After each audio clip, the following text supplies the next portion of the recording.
అతన్ని అంతగా చచ్చేంతలా కొట్టారు అంటే మొదట తీసుకొచ్చిన వాళ్ళు ఎవరు?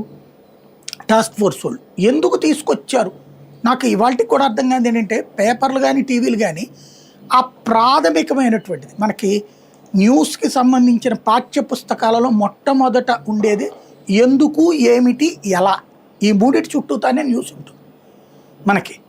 ఎందుకు జరిగింది, ఏం జరిగింది, ఎలా జరిగింది అన్నటువంటి దాని చుట్టూ ఉండేటటువంటి ఓ ప్రాథమికమైనటువంటి సూత్రం ఆధారంగానే న్యూస్ నడుస్తుంది.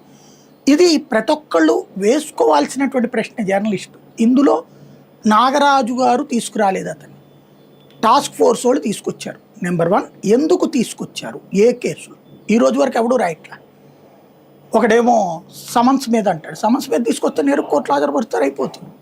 కాబట్టి ఏదో కారణం మీద తీసుకొచ్చారు. ఎందుకు అతన్ని కొట్టారు ఎవరు ఐడెంటిఫై చేయట్లేదు. ఏమి రాబట్టాలనుకున్నారు అది ఎవరికి తెలియట్లేదు. ఎందుకు చచ్చిపోయాడు అది ఎవరికి తెలియట్లేదు. ఎవరు తగలబెట్ట తీసుకొచ్చి చెప్పారా సార్? అంతే కదా, టాస్క్ ఫోర్స్ దాంట్లోనే రాశారు కదా. అవును, టాస్క్ ఫోర్స్ వాళ్ళు మార్కాపురం వెళ్ళి తీసుకొచ్చారు.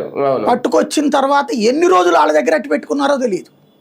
అవును, నాగరాజుకి ఆ తర్వాత ఇచ్చారు. మరి ఇప్పుడు ఎందుకు తీసుకొచ్చారని చెప్పాలని టాస్క్ ఫోర్స్ టీమే కదా. అదే కదా, మరి ఎవరు అడిగారు టాస్క్ ఫోర్స్ వాళ్ళని? ఇవాళ తెలివిగా చేసిన పని ఏంటంటే